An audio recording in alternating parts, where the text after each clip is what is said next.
በሀገራችን ኢትዮጵያ ከቅርብ ጊዜ ወዲህ በተለያዩ ከተሞች ላይ የኑሮ ውድነቱ እጅጉን እየናረ ሰውን መኖር እንኳን እስኪያቅተው ድረስ እያንገዳገደው ይገኛል። የቤት ኪራዩ፣ የትራንስፖርት ወጪ እንዲሁም ደግሞ ለምግብ ግብአትም ሆነ ለተለያዩ ጉዳዮች የሚያስፈልጉ ወጪዎች በመናራቸው ምክንያት የኑሮ ውድነቱ እያሰከረን ይገኛል። በዛው በተቃራኒ ደግሞ የሰው ልጅ ዋጋ እጅጉን እየረከሰና ዋጋ ቢስ እየሆነ ይገኛል። ይህን ያልኩበት ምክንያት እንግዲህ ከዚህ በኋላ በማነሳቸው ሐሳቦች ምክንያት መሆኑን እንደምትረዱኝ አምናለሁ። ይህ ኢትዮ ፕላስ ነው። ወዳችሁና ፈቅዳችሁ ስለምታደምጡን እያመሰገንን ለቻናላችን አዲስ የሆናችሁ የቻናላችን ተከታታዮች ቻናላችንን ሰብስክራይብ ማድረጋችሁንና የደውል ምልክቷን መጫናችሁን አትርሱ እያልን ዛሬ ወደ ያዝንላችሁ መረጃ አቀናን። ሀገራችን ላይ በተደጋጋሚ የሰው ልጅ ሕይወት በከንቱ እየተቀጠፈ እንዲሁም ፍትህ አልባ እየሆነ ይገኛል። በእርግጥ ባሳለፍናቸው ዓመታት ውስጥ በነበሩ ጦርነቶች ሳቢያ ሞትን እየተለማመድ ነው መምጣታችን እሙን ነው። ከዚህ በፊት የሰው ሞት የሚያስደነግጠን ሰዎች የነበረን ሲሆን አሁን ግን የሰው ልጅ ሞት ቁጥርን የምንጠይቅበት ደረጃ ላይ ደርሰናል። 50 ሰው ተገደለ ሲባል ወይ ከባለፈው አንጻር ትንሽ አነስ ያለ ነው። ይህን ያህል ሰው ታፈነ ባለፈው እዛ አካባቢ ከተፈጠረው ድርጊት አንጻር ይሄኛው ቀለል ያለ ነው እያልን ነው እንጂ እየደነገጥን ወይም ልባችን እየተሸበረ አይደለም እየተገኘ ያለው። እናም ይሄ ደግሞ እንግዲህ እንዳልኳችሁ ነው ያሳለፍናቸው ጊዜያት እንድንለማመደው ሞትን እንድንለማመደው የሰው ዋጋ እንዲረክስብን አይምሯችን ላይ ዋጋ የሌለን ፍጥሮች እንደሆንን እንዲሰማን አድርጎናል። ያ ሁሉ አልፎ ግን በተለይ በሴቶች ላይ እንዲሁም ደግሞ በወንድሞቻችን ላይ እየተፈጸሙ ያሉ ድርጊቶች ፍትህ አልባ ከመሆናቸው አንጻር ተደጋጋሚ እንዲሆኑ እያደረጋቸው ይገኛል። ከዚህ በፊት እንግዲህ ሲምቦ የደረሰባትን ነገር አውስተን ነበረ፣ ሁላችንም የምናውቀው ነው። ከዛ በኋላ ወለጋ ላይም አንዲት ሴት ከስራ ወደ ቤት በምትገባበት ሰዓት እንግዲህ መንገድ ላይ ታፍና ተደፍራ ተገላ ወላጆቿ ትንሽ ከሰው ጋር ተጣልታ አደጋ ደርሶባታል ተብለው ተጠርተው በሚሄዱበት ሰዓት እንግዲህ ፖሊስ ነው የደወለላቸው።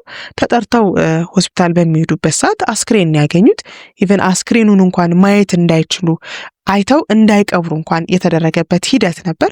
ያም ሂደት ምንም አይነት ፍትህ አልተሰጠም። የልጃቸው ደም በከንቱ ነው የቀረው። ማን እንደደፈራት እንዴት እንደዛ አይነት ሁኔታ ውስጥ ልትገባ እንደቻለች ያው የተወሰኑ ሰዎች ያውቃሉ።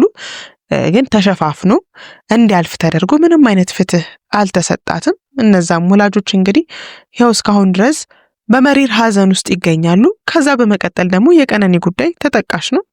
የቀነኒም ጉዳይ ምንም አይነት ፍትህ አልተሰጠውም። ያው የሞተ ተጎዳ ሆነና እቺ ልጅ እንግዲህ ከሞተች ዓመት አካባቢ ሊሆናት ነው።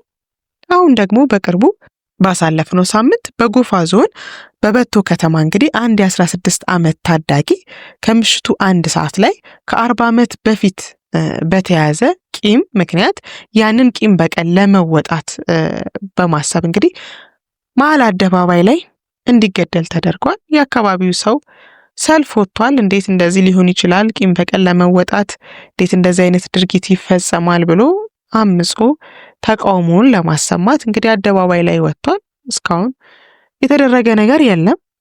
ይህ ኢትዮ ፕላስ ነው። ወዳችሁና ፈቅዳችሁ ስለምታደምጡን እያመሰገንን ለቻናላችን አዲስ የሆናችሁ የቻናላችን ተከታታዮች ቻናላችንን ሰብስክራይብ ማድረጋችሁንና የደውል ምልክቷን መጫናችሁን አትርሱ እያልን ዛሬ ወደ ያዝንላችሁ መረጃ አቀናን። ከዛ በመቀጠል ደግሞ የምንመለከተው አሁን በቅርቡ በሊዛ ደሳለኝ ላይ ደሴ ከተማ ላይ የተፈጸመውን ከባድ ወንጀል ነው። ሊዛ ደሳለኝ ተወልዳ ያደገችው በወሎ ክፍለ ሀገር በቆቦ ከተማ ነው። ቆቦ ከተማ ላይ እስከ 12ኛ ክፍል ያለውን ትምህርቷን ካጠናቀቀች በኋላ የተሻለ እድገት ለማግኘት ተምሬ ራሴንም ቤተሰቦቼንም መለወጥ አለብኝ ብላ በማሰብ ከቤተሰቦቿ ተነጥላ ወደ ደሴ ከተማ ትመጣለች። ደሴ ከተማም ሆና እንግዲህ የኮሌጅ ትምህርቷን እየተከታተለች የምትገኝ ልጅ ነበረች። ይቺ ልጅ ከሰሞኑ ስልኳ ይበላሽባትና ስልኳን ለማሰራት ወደ ፒያሳ አካባቢ የደሴው ፒያሳ አካባቢ ታቀናለች። እዛም በደረሰችበት ሰዓት እንግዲህ ስልኳ መሰራት ስላለበት አሁን ላይ እንግዲህ ስልክ ከሰው ጋር ንግግር ከማድረግ በተሻለ የተለያዩ ኢንፎርሜሽኖችን ጋዘር የምናደርግበት፣ የተለያዩ መልእክቶችን የምንላላክበት፣ የተለያዩ ስራዎችን የምንሰራበት እንዲሁም ደግሞ የምናጠናበት ከስልክነት ባሻገር ብዙ ስራ የሚሰራበት ዘመን ላይ ደርሰናል። እንግዲህ ይህችም ልጅ ይሄ ስልክ ስላስፈለጋት ከቤተሰቦቿ ጋርም ለመገናኘት እንዲሁም ደግሞ ለትምህርቷም አስፈላጊ ሆኖ ስለተገኘ ይህንን ስልክ ለማሰራት ነበር ወደ ደሴ ፒያሳ አካባቢ ያቀናችው። እናም የዛን ቀን ስልኳ እየተሰራ በነበረበት ሰዓት እንግዲህ ቀኑ እየመሸ ይሄዳል። ነገር ግን ስልኳ በጣም አስፈላጊ ሆኖ ስላገኘችው መሽቶም ቢሆን ተሰርቶ ይለቅ በማለት ይቺ ልጅ ስልኳ ተሰርቶ እስከሚያልቅ ድረስ ትጠብቃለች። እናም ስልኳ ተሰርቶ ካለቀ በኋላ ስልኳን ይዛ ወደ ቤቷ መንገድ ታቀናለች። ወደ ቧንቧ ውሃ ታክሲ ይዛ ወደ ቤቷ እያመራች ባለችበት ሰዓት እንግዲህ ጓደኛዋ ትደውልላታለች። ማምሸቷ በጣም ስላስጨነቃት እንዲህም ማምሽታ እንዲህም ቆይታ ስለማታቅ ምን አጋጥሟት ይሆን ብላ ትደውልላታለች። በሰዓቱ በጣም ደህና እንደሆነችና ወደ ቤት እየመጣች መሆኑን ቧንቧ ውሃ ጋር መድረሷን አሳውቃት ስልኩን ትዘጋለች። ከዛ በኋላ ግን ጓደኛዋ ስትቆይባት ግራ በመጋባት ድጋሚ ትደውላለች። ነገር ግን ያ ስልክ አይሰራም። ይሄ ሁኔታ ያስጨነቃት ጓደኛዋ ሌሎች የአካባቢውን ሰው በመሰብሰብ እንግዲህ አብራ ይችን ጓደኛዋን ፍለጋ ትወጣለች። ነገር ግን ፍለጋው ላይ በተሰማሩበት ሰዓት ያዩት ነገር እጅግ የሚያሳዝንና የሚያስደነግጥ ነበረ። ሊያ ደሳለኝን ያገኟት መንገድ ላይ ወድቃ ልብሷ በጣም ተበላሽቶ ከፍተኛ የሆነ ጉዳት ደርሶባታል፣ የድብደባ እናም ደግሞ በህይወትም አልነበረችም። ፖሊስ ባደረገው ምርመራ ሊዛ ደሳለኝ ከከፍተኛ ድብደባ ባሻገር የመደፈር አደጋም ደርሶባት እንደነበር ገልጿል። ይህቺ ታዳጊ ይህቺ ተስፈኛ ወጣት ነገ ተምሬ ራሴን አሻሽዬ እኔንም ቤተሰቦቼንም እለውጣለሁ ብላ ከቆቦ ደሴ ድረስ ተሰዳ መታ ህይወቷን ለማሻሻል ለመቀየር የምትጥር የነበረች ልጅ እንግዲህ በአንዳንድ ወንበዴዎች ጋጦጦች ምክንያት ህይወቷን ልታጣ ችላለች። ከመደብደብም አልፋ ተደፍራም ተገላም ነው እንግዲህ የተገኘችው። በዚህ ጉዳይ ብዙ ሰዎች ፍትህ ለሊዛ ደሳለኝ እያሉ በተለያዩ ማህበራዊ ሚዲያ ላይ እንቅስቃሴ እያደረጉ ይገኛል። እንግዲህ እግዚአብሔር ይርዳን ነው የሚባለው። ምክንያቱም እስከ ዛሬ ድረስ ብዙ ሰዎች እንደዚህ አይነት በደል ደርሶባቸው ፍትህ ለከሌ ፍትህ ለከሌ ፍትህ ለከሌ ተብሎ ተጮኋል። ነገር ግን እስካሁን የታየ ወይም አንጀት የሚያርስ ተወሰነ እንዲህ ተደረገ የሚባል ፍትህ እያየን አይደለም።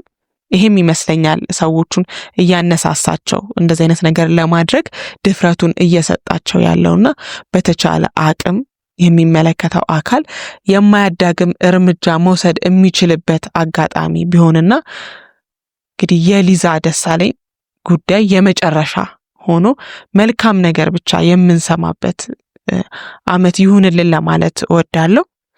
ለዛሬ ያስኩት መረጃ ይሄንን ነበር። ስለተከታተላችሁን አመሰግናለሁ። መልካም ጊዜ